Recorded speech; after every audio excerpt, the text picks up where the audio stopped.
Well, my friends, I think I got here just in time. I got here, I was walking up here, and I wondered, where are these guys? And all of a sudden I heard, what do we want?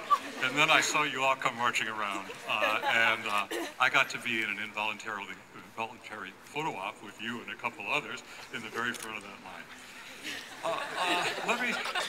Let me say something that's completely personal, which is, you know, there's holidays, there are religious holidays, that's one thing, but then there's national holidays that celebrate transformative events in the history of this country.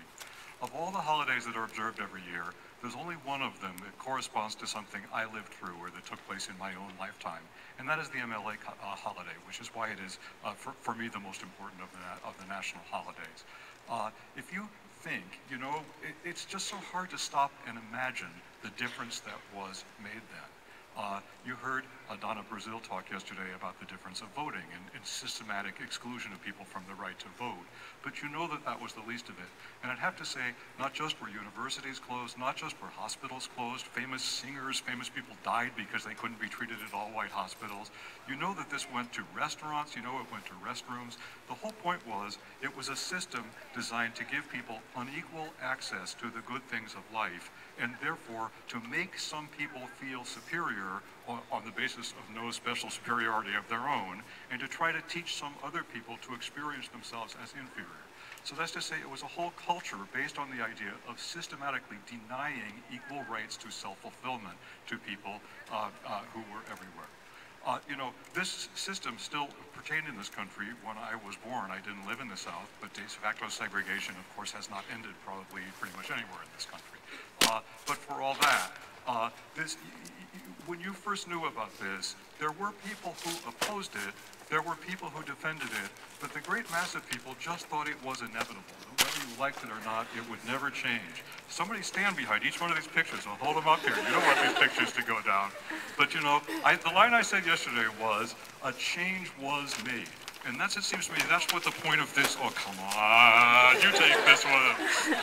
That's what the point of this holiday was. But you know, the change did not happen by magic, and it didn't happen by divine intervention. It happened through the work of actual people. And what did it take on their part? It took courage. If you know anything about the life of Martin Luther King, you know his family received bomb threats. Bombs went off in their neighborhood when his children were tiny. Daily death threats, and of course, finally, he was killed at such a young age. So it took courage, it took vision, but it also took persuasion.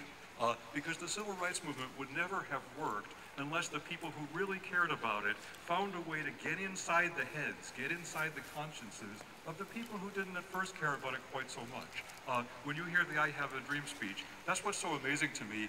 You know, every day in grade school, my whole life, I sang My Country 'Tis of Thee.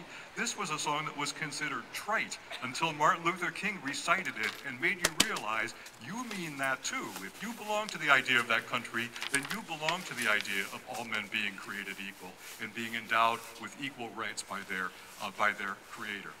The thing I find striking about what you guys are doing today is, if you look at the civil rights movement, it was actual people, but it was actually also young people who played. Young people didn't wait to grow up to take leadership roles in the civil rights movement.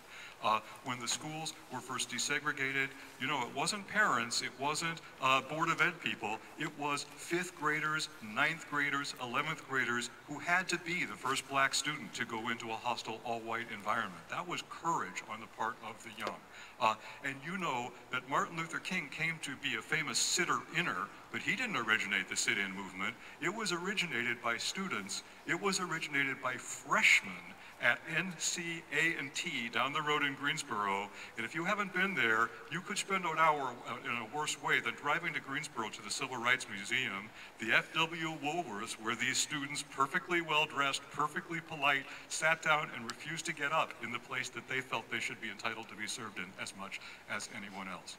When you look at the history of Duke, I would say Duke students have played a significant role in the unfolding of civil rights at Duke, and you know it.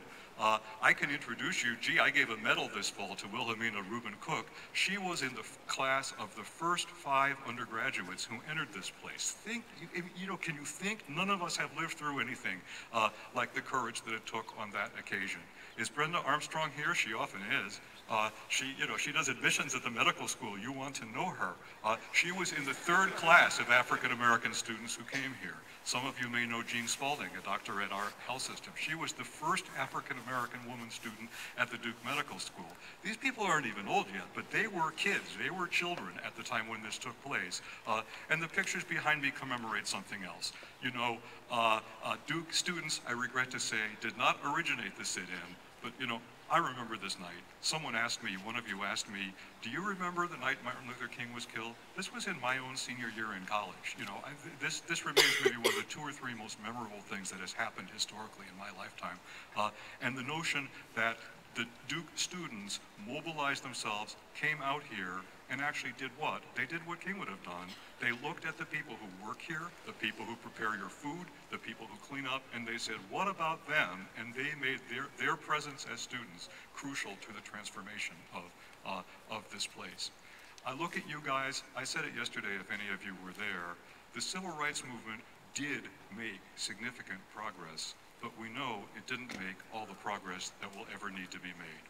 The movement against racial inequality, which touched off the movement toward women's equality.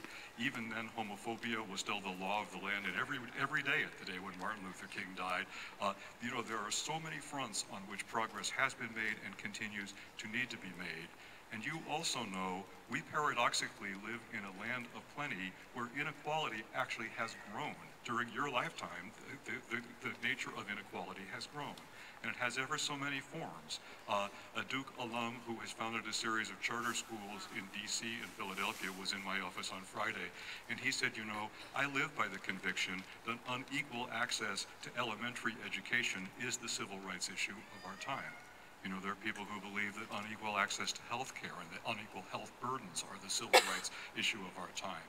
In short, there are ever so many civil rights issues of our time.